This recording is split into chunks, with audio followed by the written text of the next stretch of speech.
Our next artist tonight is a Bushwick regular. You've seen her at a whole bunch of shows here. Anne of Green Gables is a past one. Become America. She's done Attack a Witch. She's done the AWP event that Bushwick did. So you've seen her a whole bunch.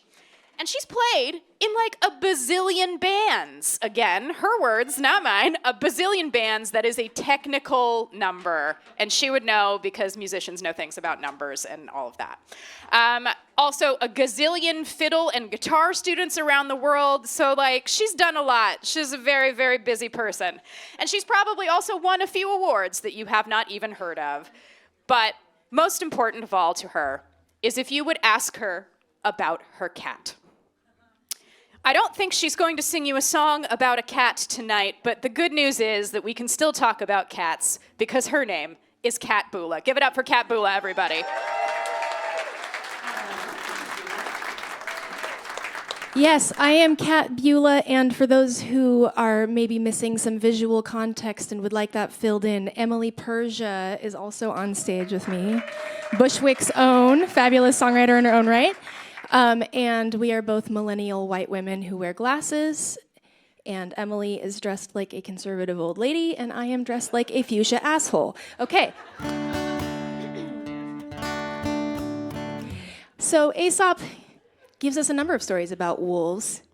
This is another one. He tells us about a dog and a wolf, a domesticated dog and a wolf that are having a conversation, and the wolf's like, so wait, you just hang out here and somebody gives you food and you don't have to work or hunt, you just get food. And the dog's like, yeah, it's awesome, you should try it.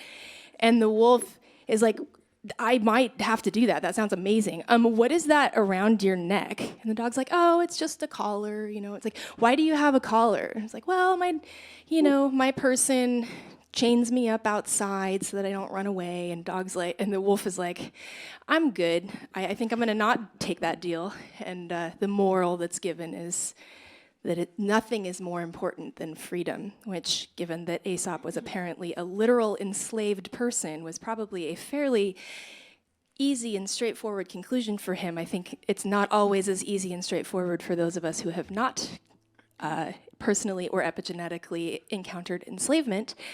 I got to thinking about my grandmother. She was 70 when I was born, and she made it just a few months shy of her 100th birthday, which means she had plenty of time to witness my adult choices and wonder whether they were good ones.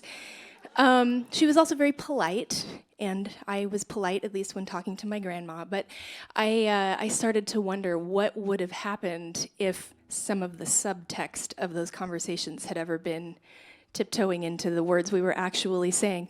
So the song came out as a duet, and Emily has graciously agreed to play the part of my grandmother.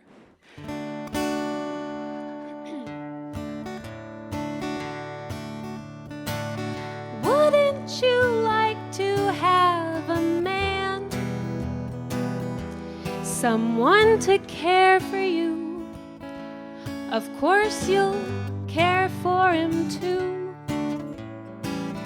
Wouldn't that make your life complete? Well, if you ask me, I think you'd quite enjoy a man. Wouldn't you have liked to have a job? A place to get away from your man and be the parts of yourself he couldn't understand.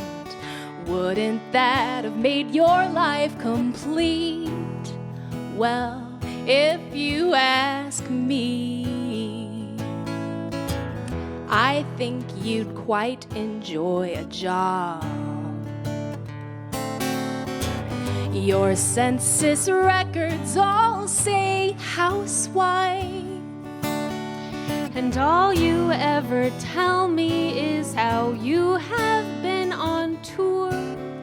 Is housewife really how you judge the value of your life? Is the fact that you play music the way you get your life worth? Wouldn't it make you feel much safer?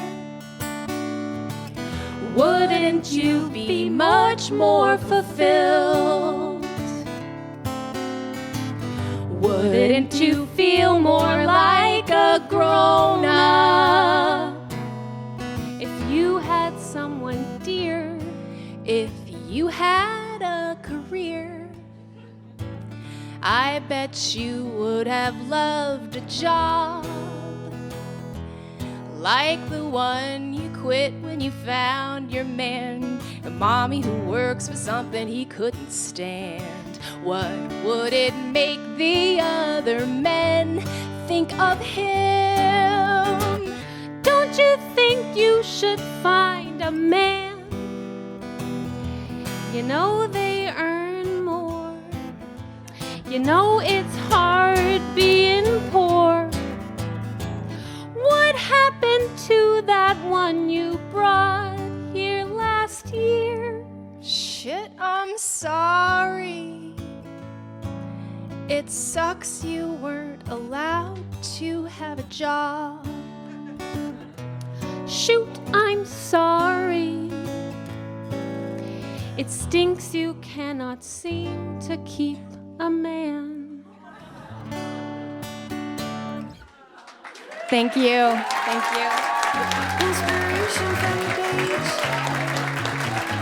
Now translated on the stage. It don't matter